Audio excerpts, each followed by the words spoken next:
Hello viewers, আসসালামু আলাইকুম রহমতুল্লাহি ওয়া বারাকাতু। আশা করি সকলে ভালো আছেন। সকল জাতির প্রতি আন্তরিক শুভেচ্ছা এবং ভালোবাসা। তো আজকে দেখাবো নটে শাক। এই যে এটি হলো নটে শাক। নটে শাকের উপকারিতা,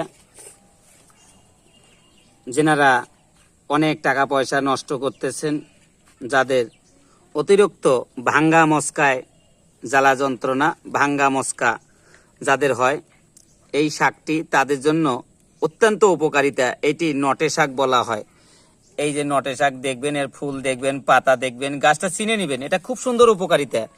এটা আপনি শাক বানাই খাইতে পারেন বা ঝোল করে খাইতে পারেন, যেভাবে আপনার মন চায় খাইতে পারেন। যেভাবে মন চায় আপনি খাইতে পারেন। তবে এটা বিশেষ করে কারা খাবেন? যাদের অতিরিক্ত হাড় ভেঙে গেছে, ওই হাড় ভেঙার জায়গা